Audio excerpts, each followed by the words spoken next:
Hello, my name is Sam McRoberts. I'm the Director of SEO here at Pointit, and welcome to our latest webinar, the Ever-Changing Art of SEO. A little bit of information. So this webinar is being recorded, and the video will be uploaded to our website afterwards. This is an interactive webinar, so it's okay to ask questions during the presentation. And at the end of the webinar, we'll have 10 to 15 minutes of Q&A. So any questions you ask will be answered then. A little bit of information about Pointit. We launched in April 2002. We're Seattle's largest independent search marketing firm. We specialize in SEM, SEO, web design and dev, and marketing automation.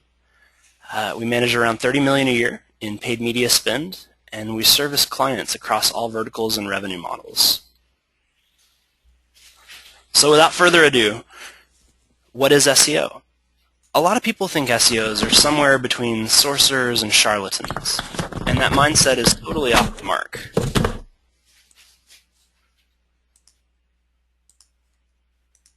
For all intents and purposes, an SEO functions as sort of an aid or interpreter between websites and Google. If you think of yourself as the website, picture Google as a blind and hearing impaired person who only learns via Braille. How do you, the website, effectively communicate with Google? And SEO at the very core helps to structure websites and the various signals that Google can gather that pertain to those websites in a way that effectively communicates to both Google and other search engines topical relevancy and the authority of that site for various search queries. Now when people go to a search engine and perform a search, roughly 18% of clicks will be on paid ads, while a whopping 82% will end up clicking on an organic listing. Organic search traffic, labeled as SEO in this graph, is typically the single largest slice of a website's potential traffic pie. Beyond that, the tactics that impact organic traffic often contribute to an increase in other non-paid traffic sources as well, from direct traffic to referral traffic.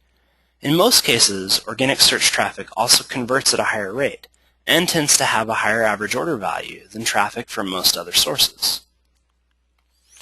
Now, as you can see, things are a bit off. Roughly 90% of online marketing budgets go towards paid search, that 18% slice of the traffic pie, while roughly 10% goes towards inbound marketing channels, which include SEO, that 82% slice of the traffic pie. This distribution, while totally nuts from a numbers perspective, makes perfect sense when you look at it from a neuroscience perspective. We humans are really, really bad at working towards long-term goals. We're wired for short-term satisfaction, dopamine triggers.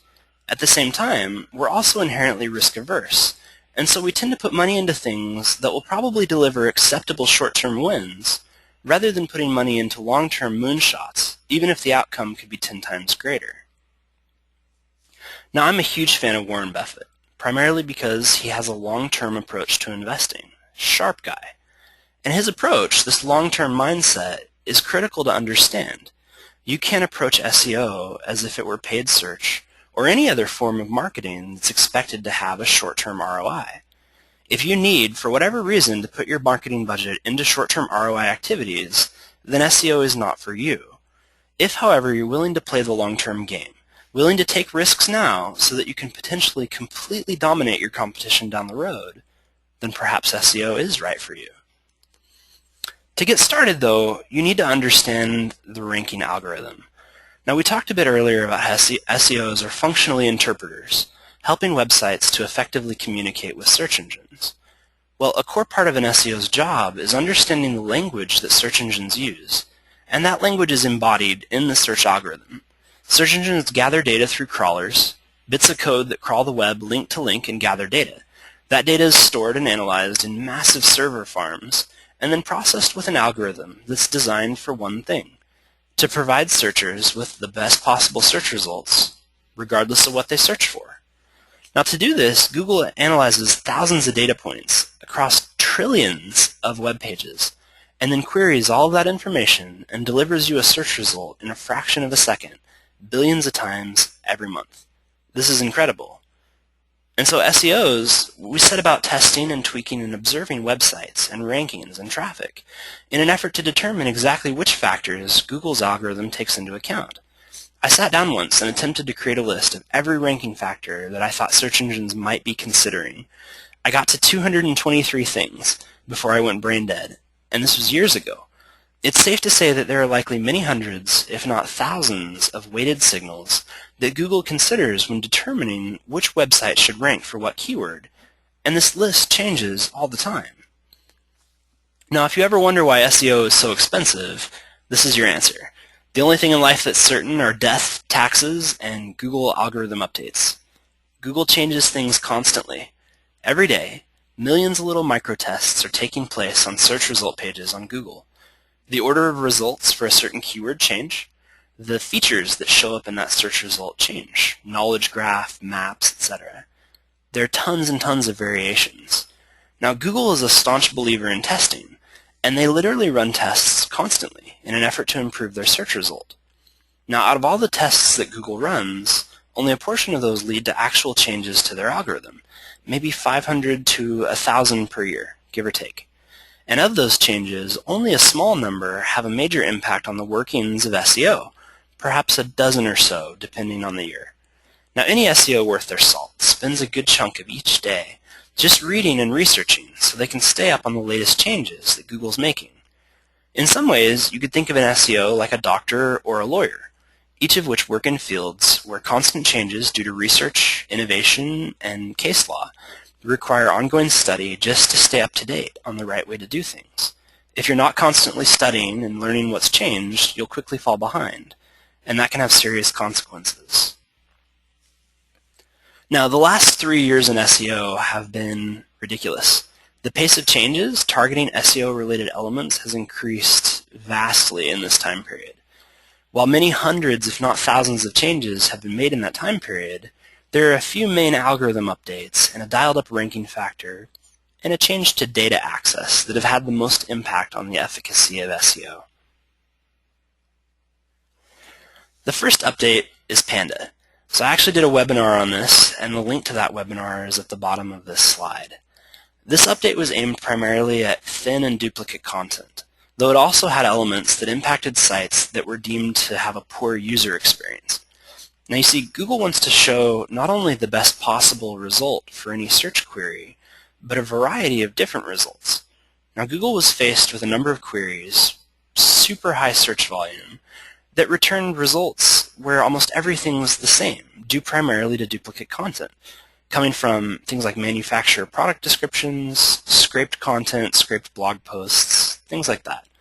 Now at the same time, these same pages were providing a poor user experience and were ranking well on the back of link building alone, without sufficient matching content on the page. Google doesn't like being manipulated in this way, so Google released an update to tackle it. Now, if your site has duplicate content, too many ads or affiliate links on the page in relation to the amount of content, thin or poorly written content, or if you have lots of links coming into your site from sites that meet that criteria, then you've almost certainly seen a negative impact from Panda updates. And Panda started with iterative updates. They'd release an update every few months. At this point, Panda is rerunning the algorithm constantly. It's a core part of the algorithm. So they're looking for duplicate content and low-quality content nonstop. The next update that's important to look at is Penguin. So from my perspective as an SEO, I feel like Penguin was one of the most direct shots over the bow from Google to SEOs. This Penguin went after keyword-rich anchor text. Now, from the dawn of Google until Penguin came out, having a significant amount of keyword-rich anchor text was considered a best practice. That's just what you did as an SEO to increase the rankability of a website. But with Penguin, Google really dialed up their threshold for what they deemed too many links coming in from keyword-rich anchor text. So you used to be able to get away with sometimes as much as 50 or 60% of your anchor texts, your links coming in from one specific keyword. But after Penguin, that's down to like maybe 5 to 10, maybe 20% at most for a given keyword, and less. It depends a lot on the space that you're in and what Google views as normal for your space. But essentially, you need to watch it with keyword-rich anchor text because normal people don't link that way. SEOs link that way, and Google doesn't like being manipulated. The next update that had a major impact was an update impacting partial match and exact match domain names. So there was no specific named update. Google didn't say, hey guys, we turned this live.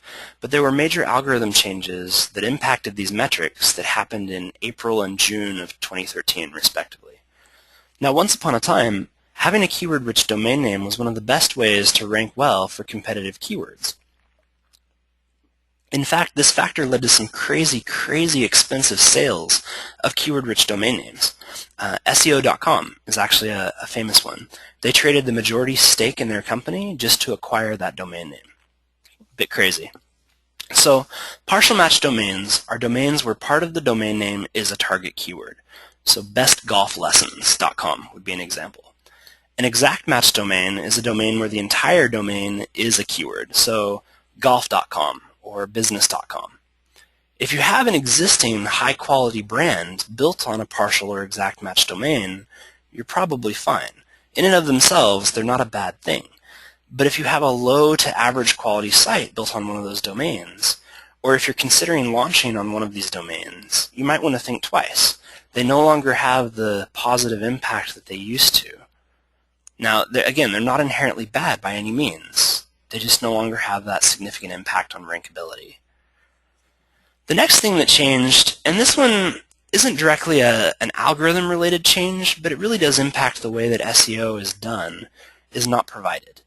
So not provided was rolled out almost 2 years ago, 714 days to be precise.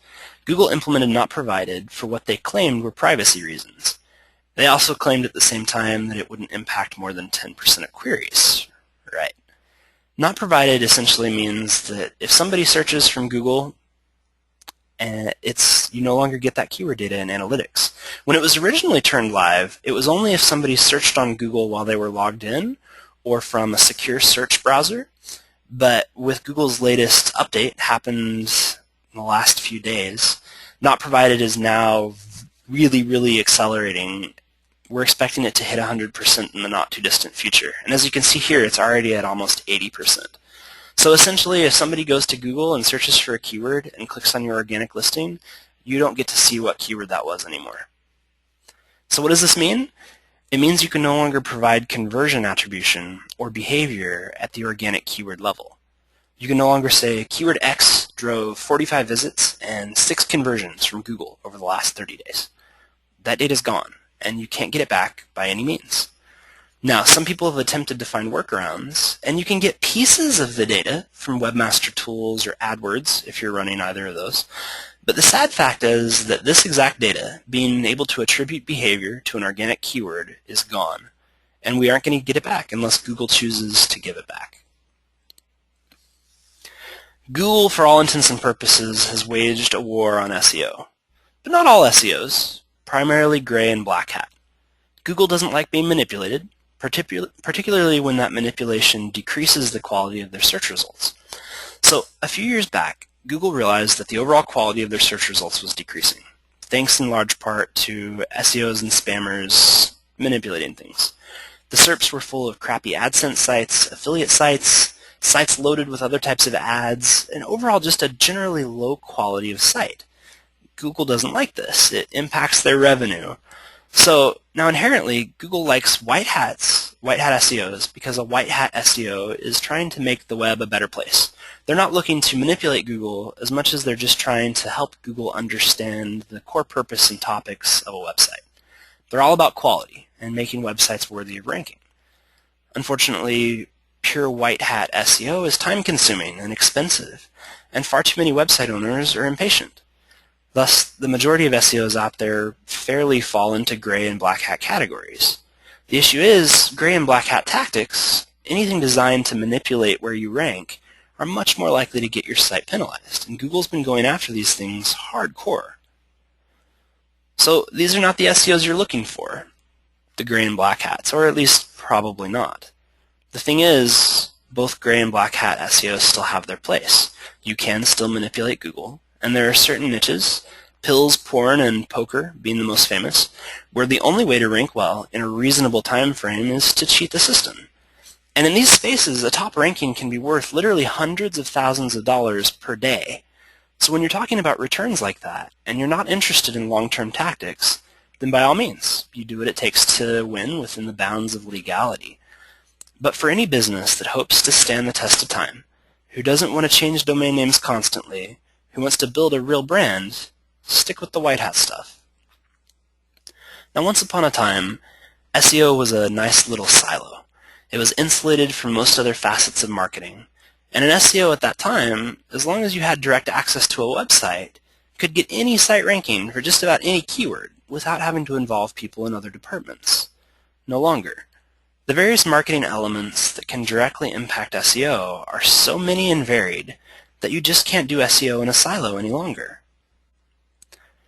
There are people out there who've advocated for moving away from SEO entirely, or calling it something else. Inbound marketing, digital strategy. A really recent example would be Moz.com. They were formerly called SEO Moz, but they felt that having SEO in their name was actually a limiting factor in terms of long-term growth, so they dropped the SEO. There are also quite a few people who claim that SEO is dead. The reality is that it's just one piece of a much larger puzzle. Personally, I think SEO is and will for the foreseeable future remain a viable tactic, but it's now a part of a toolbox. It's no longer a silo. As long as there are search engines, there will need to be people who understand how search engines work and optimize websites and brands to work well with those search engines. It's not going anywhere, but again, it's also no longer a silo. Now, SEO is more valuable than ever, but only if you're willing to build a brand.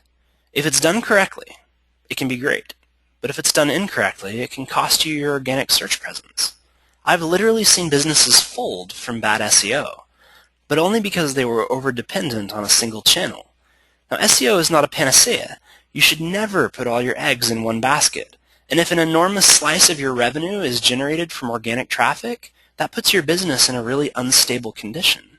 Because Google can make changes at any time that could negatively impact your bottom line.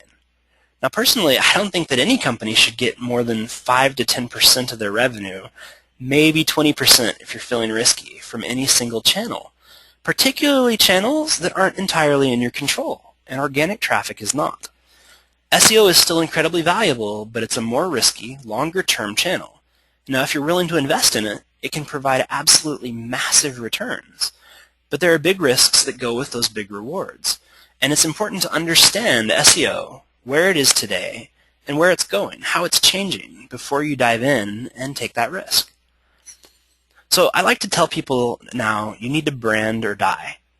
Now, being a brand doesn't have to mean Coke or Apple or Starbucks or McDonald's. We're not talking corporate behemoth. A brand, in the eyes of a search engine, is an entity composed of a certain set of brand signals. For example, do you advertise online and off? Do you advertise in a variety of places? Are people searching for your brand by name? And is the volume of people searching for your brand by name increasing over time? Are you active on social media? Do your customers and fans interact with you there? Do you have a well-built, usable website? Is it sufficiently optimized for your target keywords and for your target market? Is your brand presence consistent across various sites and platforms? Do you get press and media attention? And is your site linked from or mentioned on trusted domains? From Google's perspective, if you walk like a brand and quack like a brand, you're a brand, regardless of how big you are or your revenue. That's not a factor. And that's what you need to become if you want a slice of the organic traffic pie in your space going forward, a brand. Traditional SEO, just trying to rank better without integrating your SEO efforts into numerous other online marketing channels and tactics, and offline as well, really is dead. Now, it is possible to become a brand on a budget. We're not talking multi-million-dollar budgets here. Coca-Cola sold 25 bottles their first year. Apple built just 200 units of their first computer. Disney took 5 years to come up with Mickey. And Rovio, the creator of Angry Birds, well, Angry Birds was their 52nd game after a long string of flops. All of these companies started out small, with small budgets and small reach. And it took ages for most major brands to become household names. You start small, but you send all the right signals on a small scale while you grow. However, as technology has improved, the barrier to entry to becoming a brand has fallen dramatically. Thanks to online marketing, it's possible to reach an enormous worldwide audience instantly through video and social media. You can earn it or you can buy it. If you need an example, this is Psy of Gangnam Style fame. His YouTube video has been viewed 2 billion times, more than any other video, and launched a little-known pop star to global fame. Psy is now a global brand, making tens of millions of dollars a year, and he became one on the back of online marketing. Oh, and by the way, Gangnam Style was his 18th song. Any company can do this. Branding isn't inherently expensive. In fact, it can be quite cheap, but it is risky, as is starting a business, as is marketing. As far as I'm concerned, the only real risk is not trying. Now, people prefer brands. So does Google. So do all search engines. As they should. Brands carry an inherent promise and familiarity that people trust. Google has changed the rules regarding who ranks for what, and they'll keep changing the rules. But regardless of what changes, Google has one clear goal: to provide the best damn search results possible. And for many searches, the best result is a brand. People trust them. People give them their money in larger quantities more frequently. Loyal fans, brand advocates, recurring revenue, increased company value. Being a brand is awesome. Be a brand, or at least set your sights on becoming one, and you'll be that much closer to dominating the SERPs. Now, as you're doing this, it's important to remember you need to make it, not fake it. You can't pretend to be a brand. You actually have to go down that path. A big part of becoming a brand is looking and acting like a brand even when you're small. This example here is a website that was built by our developer. Old site's on the left, new site is on the right. As you can see, the old site was cluttered. There's no clear path to what you should do next, a lot of options.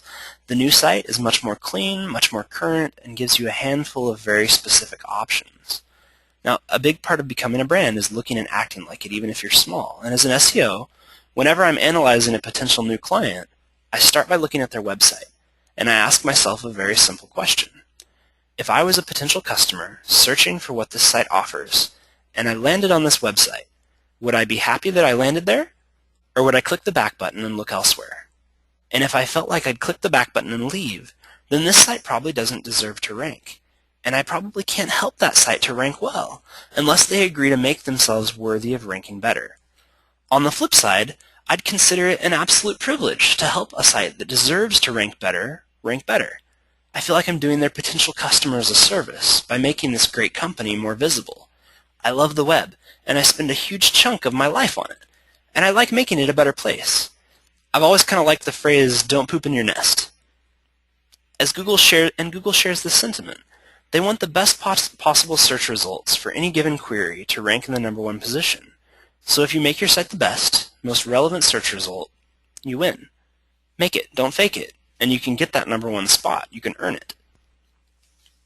Now, I feel like the days of tricking Google are ending. Not over, it can still be done, but ending. Honestly, from the earliest days of SEO until a few years ago, it was pretty dang easy to rank for just about anything. I mean, I had people on the first page for car insurance, real estate, Dish Network, all kinds of crazy competitive terms. It just wasn't that hard. It was more of a volume game. And this is a great example, this screenshot, of how easy it was to manipulate Google back in the day. Now, this is something called a Google bomb. And in this case, thanks to a ton of keyword-rich links from a ton of sites, when you searched for the phrase miserable failure on Google, George W. Bush's presidential biography showed up. Things have changed. You can't do stuff like this anymore. Google has caught on. They've eliminated the effectiveness of a lot of tactics like this. It's much, much more difficult to rank well today than it was even just a few years ago. And sure, there are still ways to trick your way to the top, and there probably always will be, but they're harder and more risky than ever. So the big question is SEO still right for your business? And the answer is a big maybe. It depends enormously on your business, on the competitive landscape in your space, on your own internal resources, your budget, your time frame, your tolerance for risk, your level of patience, and a dozen other factors beyond that. SEO is not a cure-all. It's not the right channel for everyone. And at Point It, we actually turn down potential clients fairly regularly if we don't believe SEO is the right channel for their business. We really want to help people to do better. Now, if you're interested in tackling SEO, I'd recommend sitting down with someone who really knows SEO and who isn't going to just tell you what they think you want to hear to make the buck. Find out from an unbiased third party if SEO is right or wrong for your business, and go from there. So, SEO, good for some, bad for others. There are niches, many of them, where SEO is an utter waste of time and money. And I find it ironic that those spaces tend to be the most crowded and aggressively SEO'd. A good example would be dentists. So in Seattle alone, there are something like 1,500 plus dentists in the greater Seattle area. All of them are really relevant for a keyword like Seattle dentist, but there's only space for about 10 of them to show up on the first page of Google. And if you're not on the first page, you're not getting much, if any, of that traffic. On the flip side, though, only 590 people each month search for the exact phrase Seattle dentist out of a population of 600,000 plus people. So that's like 0.1% of the people in Seattle looking for a dentist in any given month with that keyword. And at best, from what we know of click-through rates, a number one position might get you a third of those searchers to your site. So maybe 200 people. And out of those, if you're really, really lucky, maybe 5% would actually convert into customers, so 10 people. Now, if you factor in the costs of ranking for that keyword and the overhead associated with your business, maybe a number one spot for that keyword makes sense. But it's not exactly the best bang for your buck, and anything outside of a number one spot is probably going to be a waste of money. The irony is, most people don't discover their dentist from search results anyway.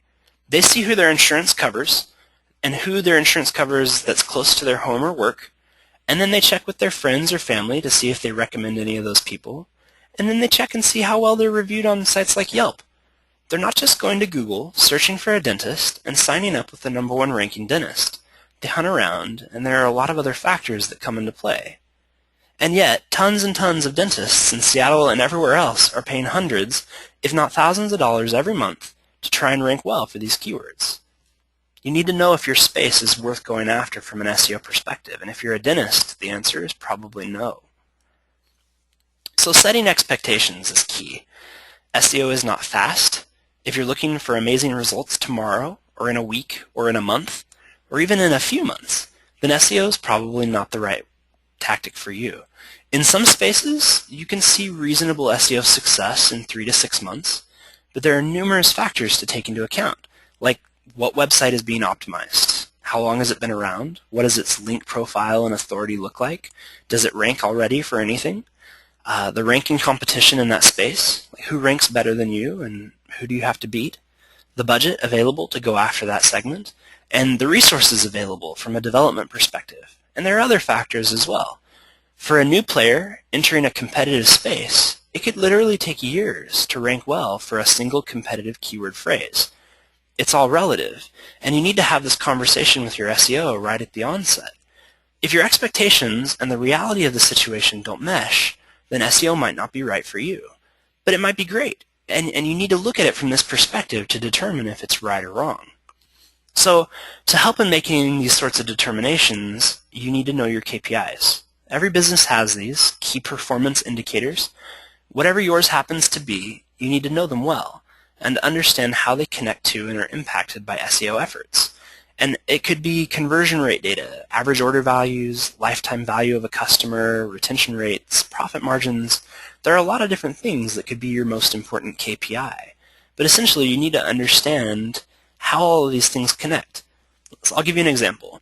Let's say you have a website, and you know that your typical conversion rate for non-branded organic traffic is 6%.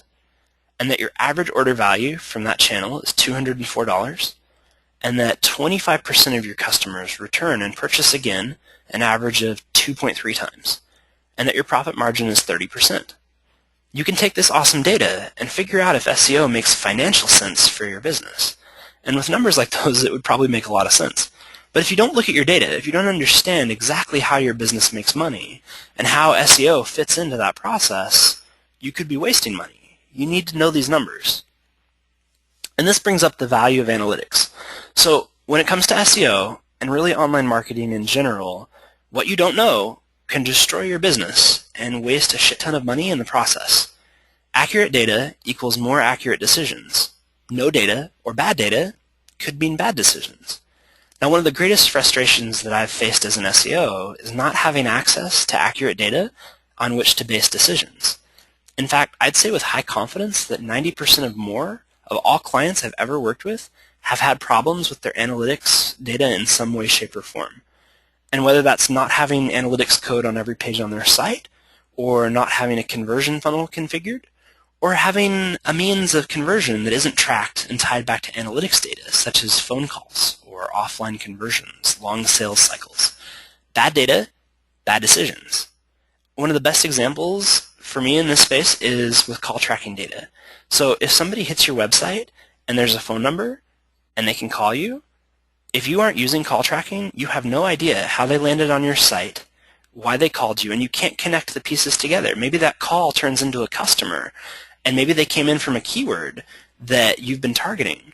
But because you didn't have call tracking in place, you think that keyword you've been targeting isn't performing, and so you stop targeting it.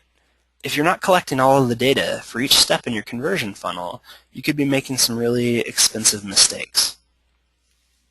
Now, along these lines, it's important to point out that last click attribution is crap. So if you think the last touch point prior to a conversion was the source of that conversion, you're almost always misattributing conversion data. Sometimes the path to conversion is that straightforward, but usually it involves multiple touch points across different channels over a period of time. Now, why is this an issue? Because it means you're probably spending money on the wrong channels, or maybe too much on one channel instead of on another that's more productive. And if you don't understand the full conversion funnel, you're missing valuable pieces of data, and you can't make informed decisions. Now, multi-channel conversion funnels, I feel, are a critical component of online marketing. And while it does happen, people just don't always go search on Google, find your site, and buy something. There are often many steps in that process. Perhaps they see a post from you on social media, and then a few days later they're searching for a product you offer, and see your paid search ad and click on it. They make a note of the price, and then go back to Google and search some more to get a few comparative prices. And after they gather that data, they noodle on it for a few days, perhaps revisiting a few sites directly in the process. Then, finally, decision made, they Google your brand name and the product they were looking for, click on the product page that shows up, and buy. Which channel should that conversion be attributed to? If you're using last click attribution, you'd think organic search. If you're using first touch, then you'd say social. But the reality is that each step in the process played a part and deserves a bit of the credit. Beyond that, you need to understand how these various touch points combine into your conversion funnels to better understand which combination of channels is the most lucrative and most effective. Because you may look at this and you may look at your data and say, oh, well, it looks like this channel is not performing. The reality being it just isn't your last touch. So if you have data, you can test things and you can make an educated decision. If your multi-channel analysis indicates that social media is the most common first step in your conversion funnel, you can dial up your social activity and measure for a correlation in increased conversions that involve that touch point. In business and life, there's a tendency to make seat-of-the-pants decisions, to go with your gut. And while this isn't inherently bad, you still need to test your hypothesis before betting the farm. With good data and good testing, you can find statistically accurate correlations that make your business more money. And SEO is just one such area. While it typically takes time, you can run some short-term tests. You could identify your most lucrative long-tail keywords. You could run a short 3-month SEO campaign targeting just that one keyword. And then you can then measure if an increased ranking for that keyword led to an increase in conversions, and then work it backwards to see if the increased conversions justified the cost of the SEO campaign. Test everything. So now the real question is, all right, maybe SEO is right for me, but how much is it going to cost? The reality is SEO can cost whatever you're willing to invest in it, and it depends on 2 factors. What does your competitive landscape look like for the keywords you're going after, and how quickly do you need to rank? These 2 elements play off each other. If a space isn't too competitive, and you're willing to wait a while for rankings, maybe SEO can cost less. But if you're in a competitive space, and you want to rank as quickly as possible, SEO is going to cost way more. To be fair, asking how much SEO costs is a lot like asking how much does a car cost. And again, a car costs whatever you want to spend on the car. A Mini Cooper is different from a Mercedes. It's different from a Lamborghini, which is again different from a Bugatti Veyron. SEO is not the channel to be cheap. Because it requires long-term investment, trying to do SEO on the cheap will almost always get you in trouble in one of two ways. Either A, it won't be enough money to be competitive in your space, and you'll waste the money trying, or B, your SEO agency, in an effort to show results on a paltry budget, will turn to less than savory tactics to get results, which could hurt your business in the long run. So seriously, if you're planning to invest in SEO, really invest in SEO and give it the budget that it deserves. Now, we've talked about analytics and data. You can determine with some accuracy what success is worth to you. This is where the value of data really comes into play. Some keywords you might think of as awesome are actually a total waste of effort because the amount of cash needed to rank for them far exceeds the revenue or profit generated from said keyword. So as an example, I tossed in some data surrounding iPhone games. So a typical game might sell for $1.99. There are only 3,600 people a month in the US in English who search for the word iPhone games. I tossed out a net profit percentage of 30%, could be more or less. So essentially, and a 5% conversion rate, saying, which is very generous since 1 to 3% is average. So for that keyword, iPhone games, a #1 ranking on Google might be worth $40 a month in net profit, which is terrible and would almost certainly not justify the effort needed to rank for that sort of keyword. Now, when we tackle SEO for a client, we run something like this to determine roughly if going after a set of keywords is going to be worth it. However, this sort of analysis is impossible without access to good data. But if you have good data, you could determine with somewhat reasonable accuracy if it's worth investing in SEO or not. Now, have you ever heard the story of the $300 million button? An e-commerce site hired a company and said, hey, we want to improve our conversions. And so this company did a big old conversion analysis of the website. And in the end, they found that the single biggest frustration on the site was the fact that people were being forced to register before they checked out. And so they went back to this company and said, this is what you need to do. Make it possible for people to check out as a guest. Don't force them to register. So they did. They added a guest checkout option. In the first month, they made another $15 million in revenue, and it continued throughout the entire year. That's an enormous amount of money, huge amount of money, from one very simple change. Now, what do you think fixing that problem was worth? If it were your company, would you have paid someone $1 million to make you an extra $300 million? Of course, it's a no-brainer. It'd be worth it, right? So that change to the checkout process, the recommendation, could just as easily have come from an SEO. We're very cross-disciplined, and I personally make conversion optimization recommendations just like that all the time. It doesn't cost any extra. With a good SEO, not only will you get more traffic, but you'll probably end up getting way more of that traffic to convert. All right, so from a money perspective, maybe SEO makes sense for you. Now what? So we've established what SEO was and what it is now, and we've addressed how to determine if it's right for your business or not. If, after all of this, you feel that it's the right way to go, start with an SEO audit. Before you dive into ongoing SEO, you really should start with an audit, particularly if you've done SEO in the past or if someone has done it for you. A good audit will tell you exactly what's currently wrong with your site from an SEO perspective, what, if anything, was done in the past, whether it was done right or wrong, what needs to be fixed and how to fix it, the state of the competitive landscape in your industry, and whether or not SEO makes sense as an investment for your business. Without an audit, you're flying blind. Even if you currently have an SEO team, either an agency or an internal team, an audit is still a good investment to make sure they're doing what they should be doing. Again, I've literally seen businesses fold from bad SEO, even when they thought they were doing the right things. So it's important to get an unbiased third party to take a look at things and give you a real no-shitter to tell you exactly the state of things and what you should be doing next. Now, as part of this process, it's critical to analyze the competitive landscape. In the realm of SEO, everything is relative. You're not optimizing for your site in a vacuum. And in order to determine what it's going to take to rank for a given set of keywords, you need to know who's currently ranking ahead of you and why they're ranking ahead of you. What does their backlink profile look like? What does their historical link growth look like? How's their on-site SEO? Do they have a blog? Are they active on social media? Are they creating great content? Are people commenting on the content? What types of content? Do people engage with that content? Do people search for their brand? Are they doing other forms of marketing? There are a ton of questions you need to ask and understand to determine if you even have a shot at top rankings in a segment. For example, if you're building a new site and you expect to rank well for a keyword where the current top ranking websites are Amazon, Walmart, Zappos, you might want to rethink your strategy. You're unlikely to outrank sites like that. It's not impossible, but it's going to be expensive, take time, and the outcome of the effort is going to be extremely uncertain. The next step is to craft a strategy.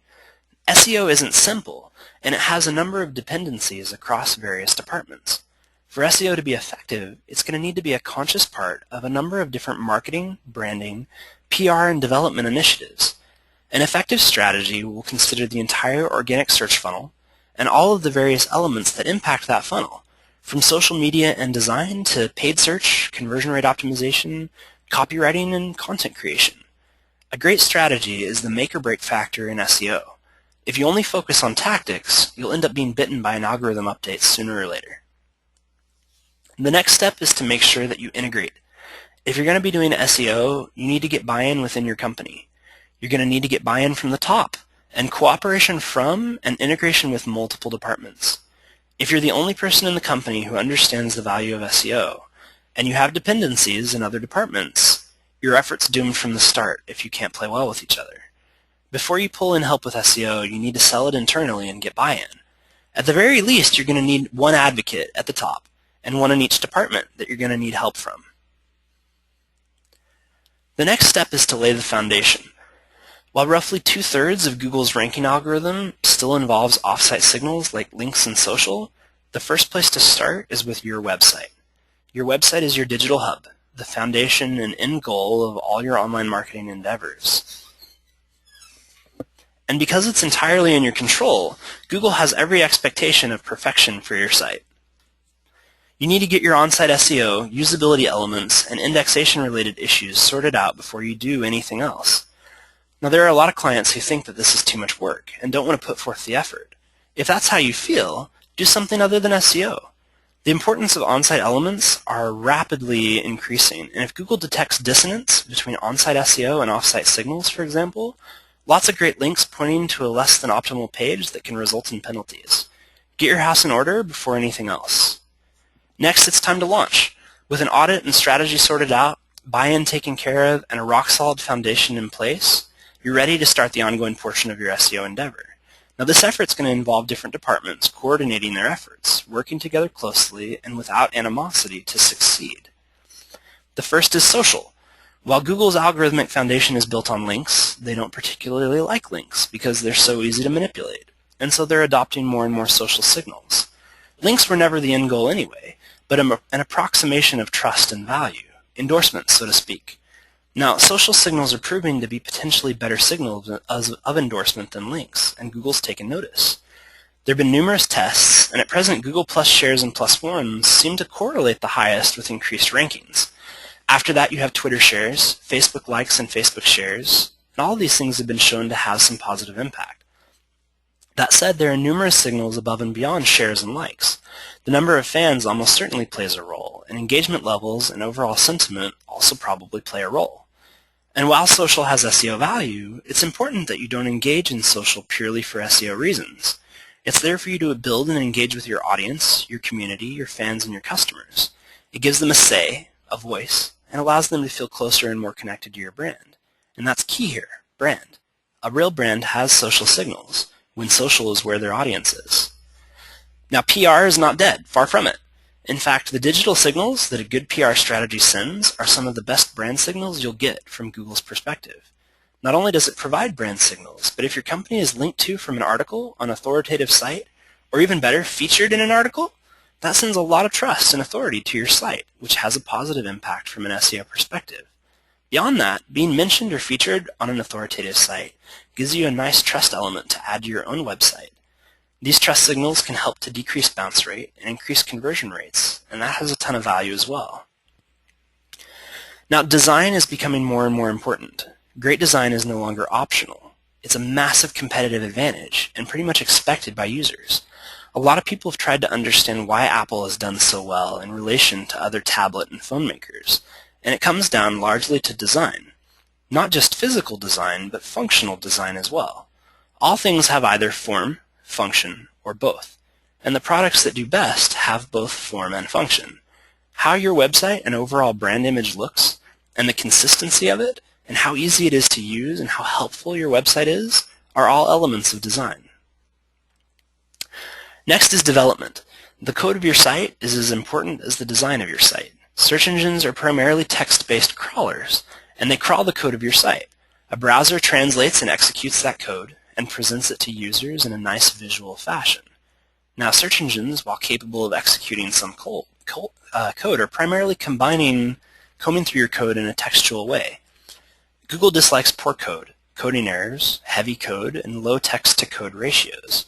It's critical to take search engines into account when coding a website because they're the ones who are going to be reading and translating it most often. If Google can't effectively read and analyze your code, then they're not going to be able to understand and consequently rank your site. Bad code can mean poor or no rankings. Now, beyond the cleanliness and accuracy of your code, there are a wide variety of code elements that are either necessary for SEO or that can harm SEO. And understanding what is and isn't needed, or what will and won't cause problems, is a critical component of website development. The bottom line is, if you're building a website or rebuilding one, an SEO should be involved right from the start and should have the final yay or nay over what gets rolled out. Now, these are just a few of the paid search platforms out there, and believe it or not, paid search has a direct and measurable impact on SEO in a variety of ways. For one, when both a paid search ad and an organic listing from a website show together on a search result page above the fold, there's a clear increase in click-through rates for both.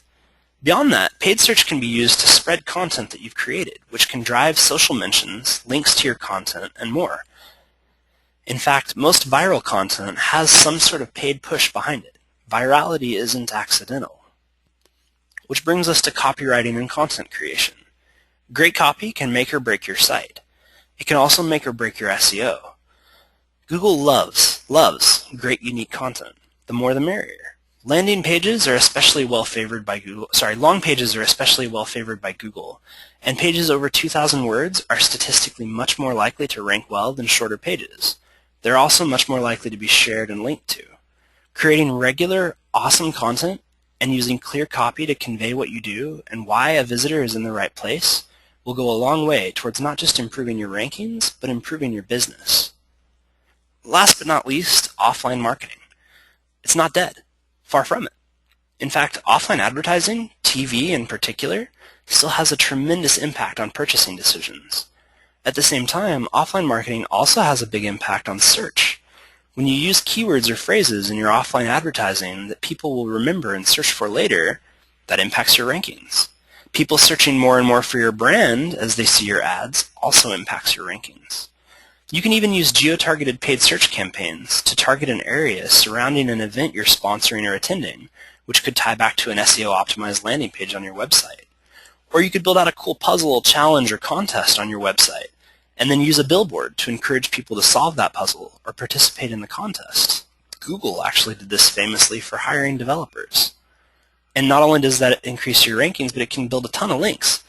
Now, if you understand how offline and online intersect and influence people, you can leverage both to further your online goals. That said, depending on your demographic, offline advertising should probably play a supporting role in your marketing budget, not the primary role. And for many companies, it's still their primary channel, even though it shouldn't be. And from a cost per acquisition standpoint, that's probably not the best way to break things out. So, what is the future of SEO? I think brands are going to continue to dominate more and more of the search results for competitive keywords. I think awesome content will continue to win views, likes, and shares, and links. And Google's going to keep changing the algorithm, adding more and more black and white animals to the mix. Who knows, maybe zebra will be next. But at the end of the day, you need to think of SEO as a long-term investment. Make efforts to stay up on how it's changing, and make sure that it's integrated with all of the people it needs to be to work well. And you'll succeed. And that's it. We're going to jump into our Q&A portion, and if you have any questions, feel free to drop them into the chat box there. So it looks like our first question is, do you think a small e-commerce business should still invest in SEO, where the vertical for apparel is so competitive? Sure. I mean, if you're just trying to compete and sell the exact same things as other major sites, maybe not. You're jumping into a really, really competitive space. But if you do something different, unique, you can do amazingly well with SEO. I mean, there are sites like Zulily, right? Fairly new, haven't been around all that long, but they've done enormously well from organic traffic as well as other channels by taking a unique approach and by building a real brand, a brand with fans and followers and loyal people. Google sees that. Google can crawl a site like Zulily, look at all of the signals they're seeing that are related to that brand from other platforms, and connect all the dots and say, hey, from what we're seeing, this site is amazing for this segment. So I would say yes. I mean, if you're an e-commerce business and you're doing something that's unique or willing to do something unique, investing in SEO could totally be worth it. But you just need to make sure you set the right expectations.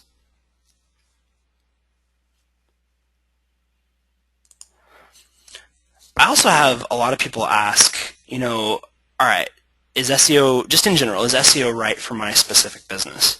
And if you run back through some of the points in this presentation, we'll be putting it up online shortly, it's a matter of understanding your business. It's yours to optimize and build out as you see fit. If you understand your audience, you can learn how to get in front of them. And SEO may play a role, but just going through that thought exercise may help you to get in front of people in new and unusual ways. A good example would be a company like Evernote. Evernote now gets a lot of traffic from organic search, but when they launched, they didn't launch with SEO. They launched with guerrilla marketing. They didn't even have a marketing budget at first. They just put out an amazing product and relied on people who loved that product to share it within a very specific group, and it grew over time. Another good example would be Dropbox. When Dropbox launched, they launched with limited availability. They gave out invites to a select number of people. And then after they launched, they made it possible for their users to get additional free storage space by using a code. It's not SEO, but it still helps them to grow. So I think for most companies, SEO might play a role. At the very least, you should be getting your foundation in place. Your website should be optimized. You need to understand how all of these different pieces connect together. But SEO may not be the best ongoing investment for certain industries. And determining which of those it's going to work for or not is up to you and your data. I think that's it for questions. If there are any more questions afterwards, you're welcome to reach out. Here's my contact information, email address, Twitter. We're here and happy to answer questions. Thanks for coming out.